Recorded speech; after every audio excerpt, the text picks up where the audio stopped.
I had to travel to Romania. But before I got to Romania, I had to go and get the visa to go to Romania. Because of that, I had to go to Cuba. And to go to Cuba, I had to go to Panama. It was ridiculous. I was pregnant and I was up and down. I was not going to miss these opportunities. I was ready to go. Your girl bag was packed and I was on the planes. The planes. JP. Whoa. Whee, better wake up. Whoa. Better shake up, shake up. I wanna wake up. Whoa. Whee, better. Good morning. So it's been a minute since you've seen me, and obviously I'm not with hubby today, but I thought that it would be good to just sit down and give you guys a bit of a rundown as to what really got us here. But hold on for a minute. Yeah, so I'm back. So I thought it would be good to give you guys a bit of insight as to really the story that got us to this place of we being in the UK and the next season. So before we get to the next season, which is about to come, we want to let you guys know what it took for our faith to get us here to the UK.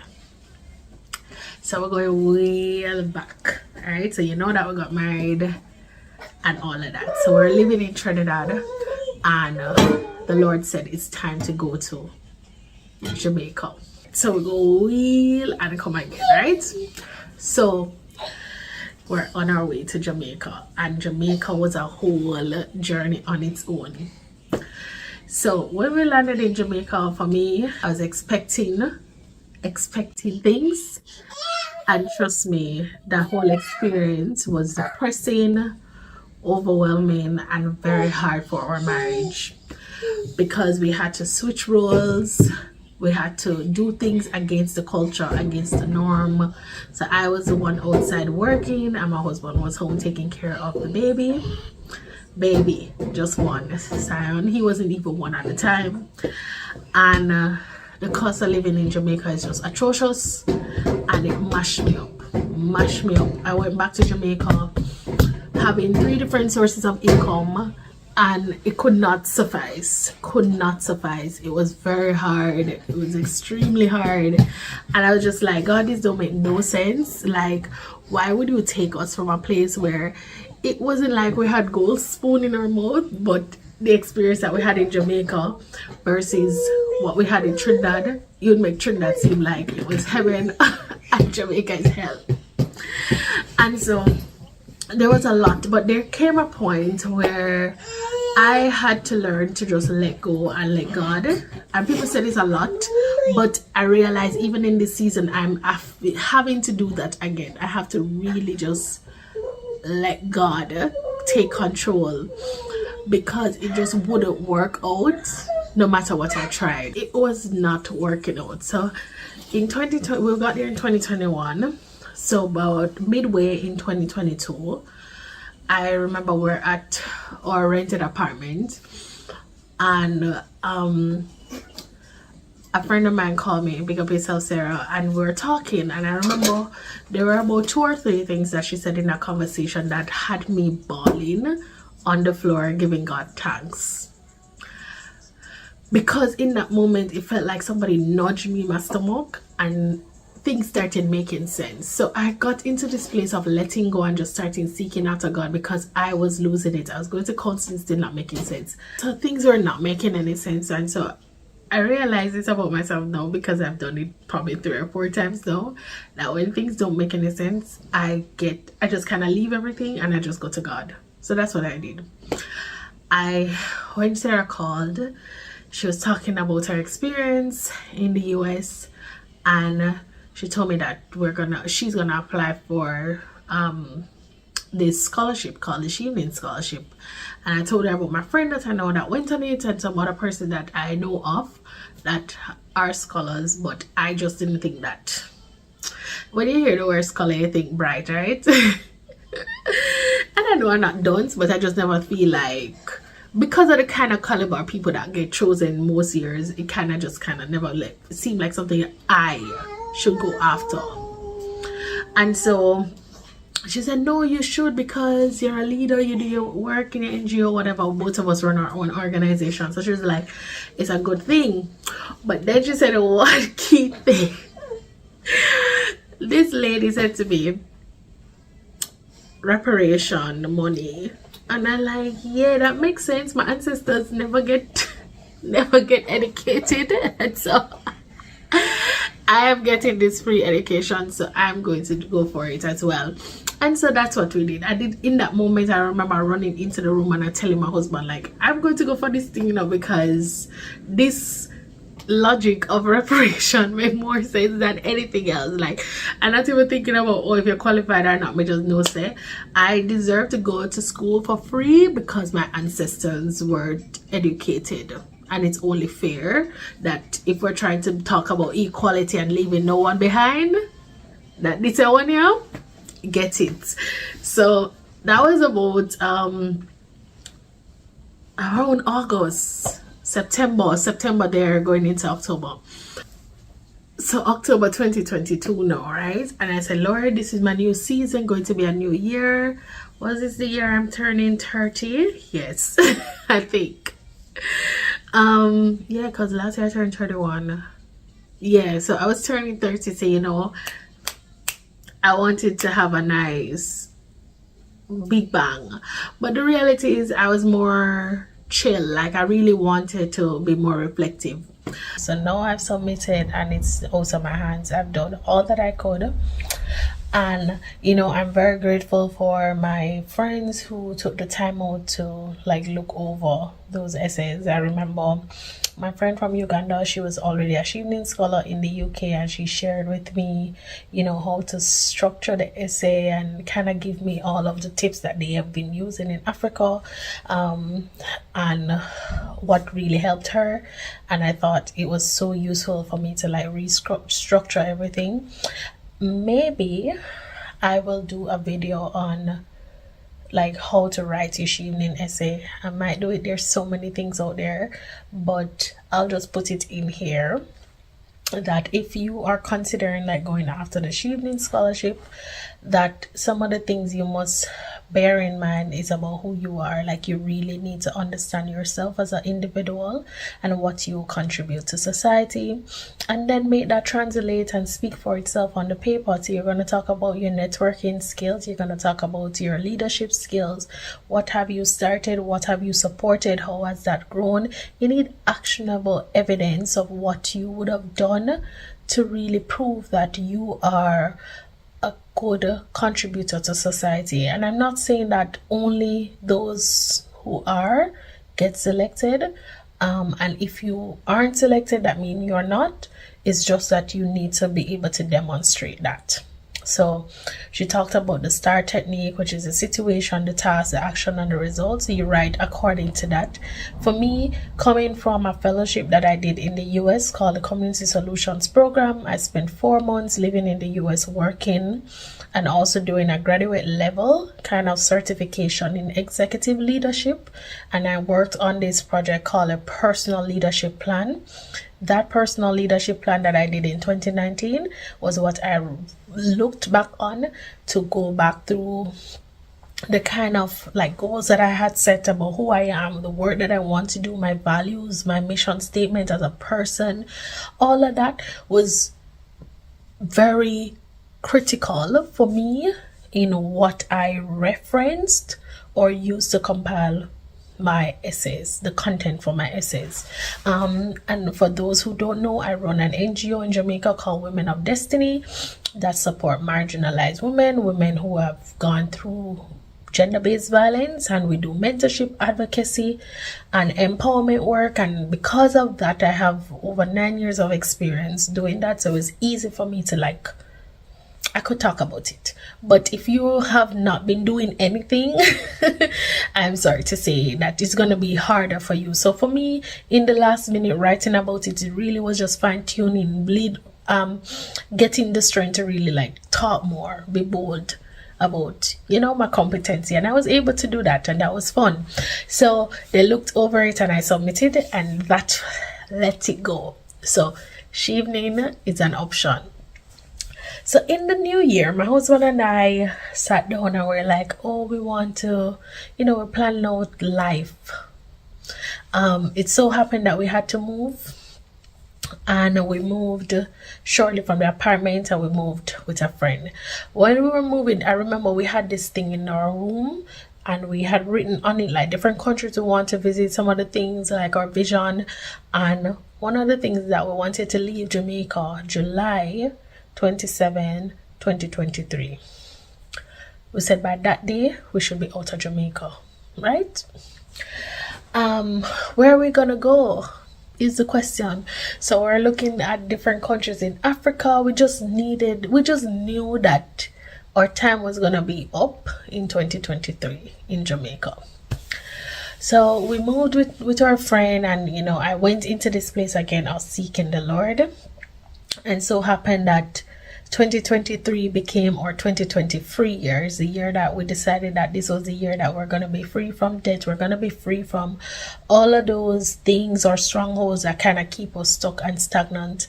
And we were, it was just that year, I tell you, like, I don't think I have sought the Lord as much as I did in 2023, from the beginning to the end. Every month I can recall that there was an intentionality approach in how I was, the things I was feeding my spirit and how I operated. And I walked into a place of overflow. So early on, so we moved into my father's house. We never have to pay rent again, right? So that's free housing, right? I had the business going. I wasn't paying an exuberant rent again, which was good. I think, this was the time I stopped paying rent and I was doing it mobile. So cut costs. Oh my gosh, like God was so good. And then by early February, the first weekend in February, my friend Sarah and I decided that we're gonna go on a retreat. And this was going to be our rest retreat. We're going to be praying and asking the Lord to just move. We're going to ask boldly. And I took time away from my husband and my child. And we went on this retreat, Sarah and I, for 3 days. We were fasting, doing like the Daniel fast, so only vegetables. My grandmother prepared all our meals for us. And we locked away in that room for 3 days, just praying and fasting.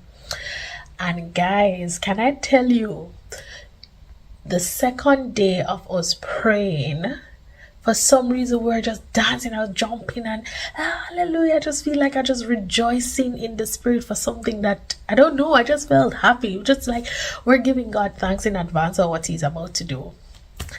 And where we were staying, there wasn't any signal, and for some reason I moved from one end of the room to the other side of the room, and my phone pinged.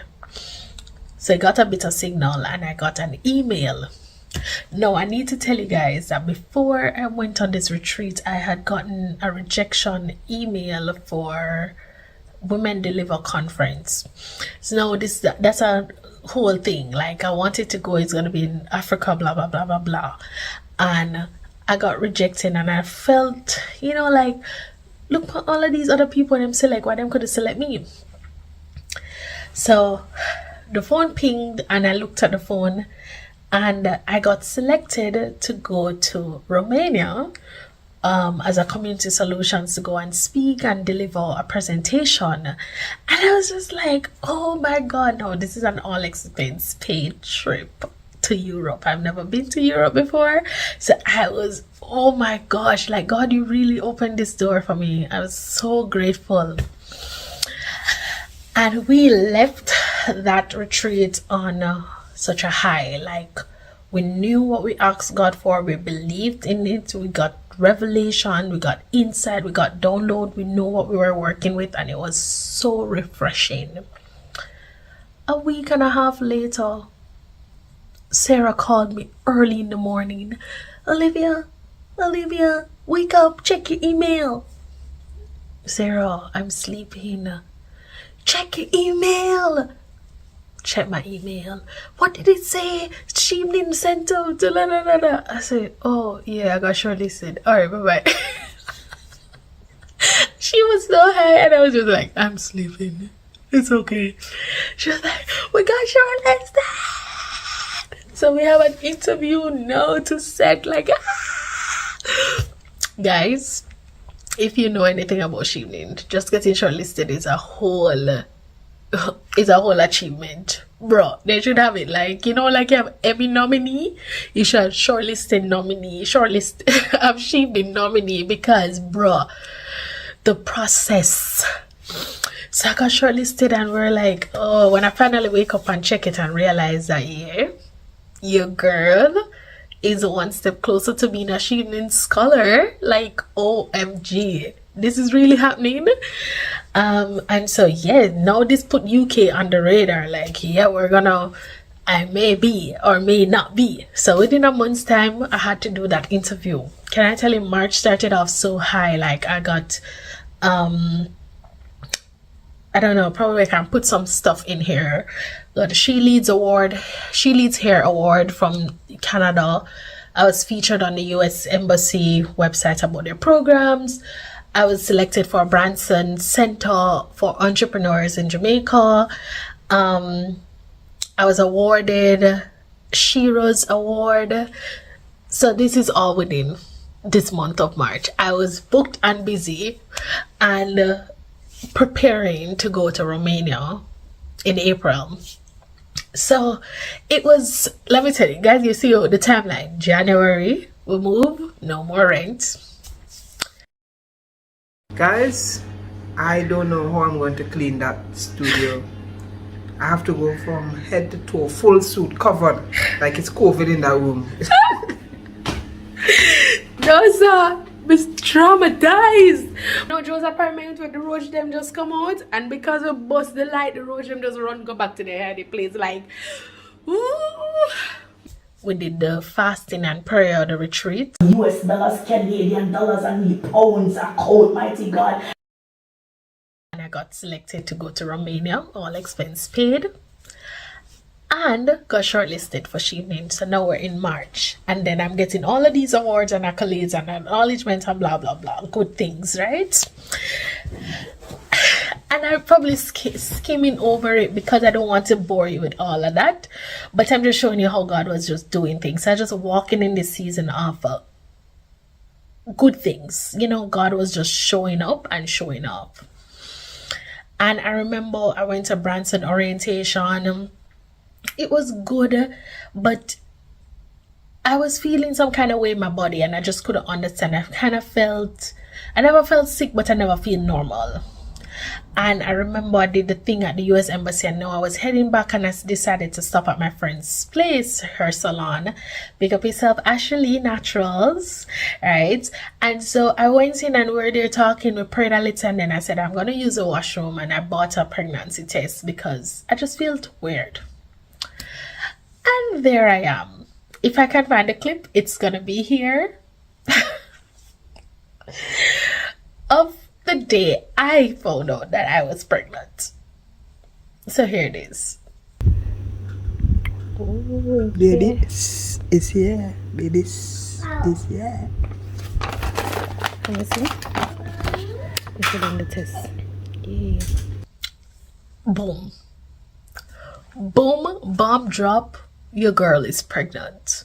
Remember, I said I'm shortlisted for Chevening. Where did this baby come from?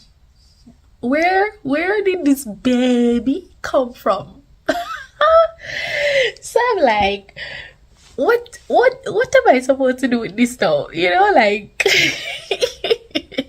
a baby, a whole baby. So my whole year changed because again, I was really just moving by the flow of the spirit. So I don't know what was gonna happen. I know I wanted to leave Jamaica July, so we gotta figure that out. But being pregnant gave Olivia a decline in her, like, my strength. Like, I wasn't as quick, you know. I was tired, and things that would take me one day was taking me 5 days or more, like 2 weeks. I'm tired, and I was doing this course at heart, and I was just exhausted. And then the morning sickness came on. So now in April, I had to travel to Romania. But before I got to Romania, I had to go and get the visa to go to Romania. Because of that, I had to go to Cuba. But I had to go to Cuba, I had to go to Panama.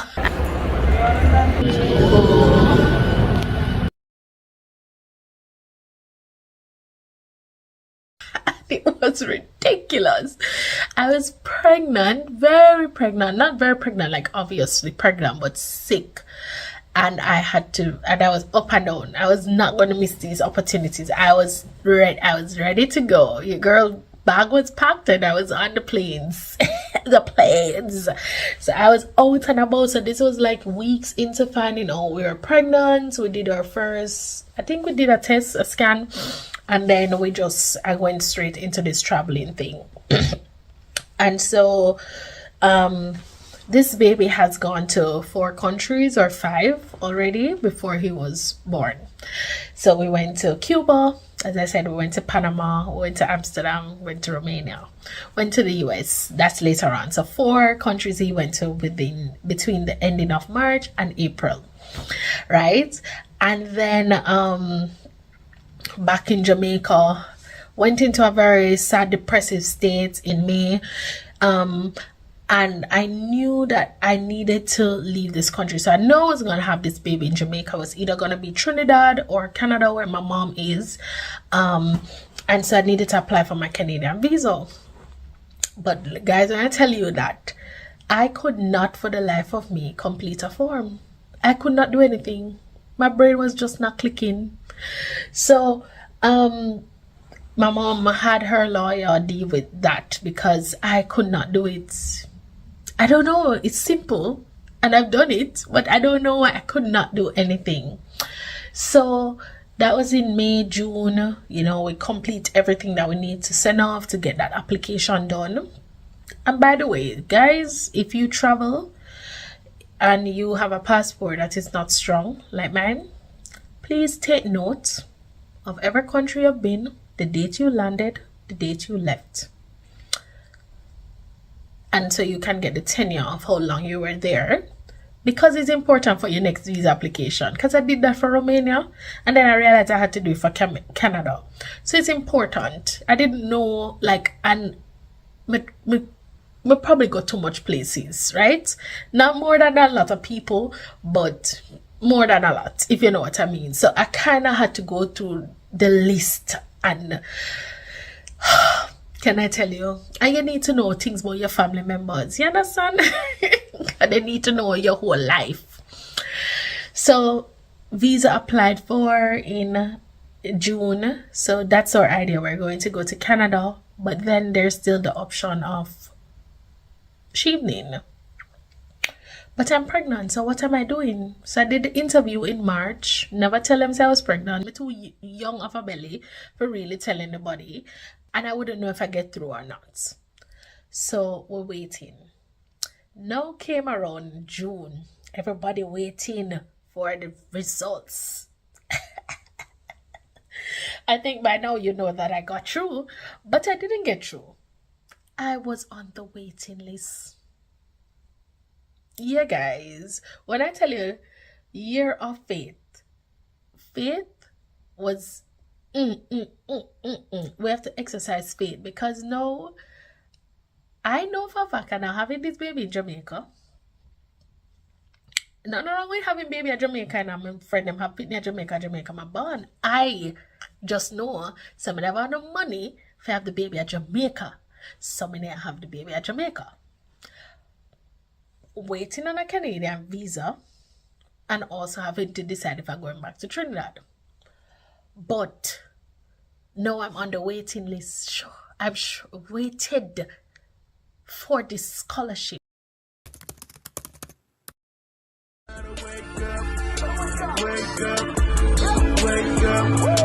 Wake up.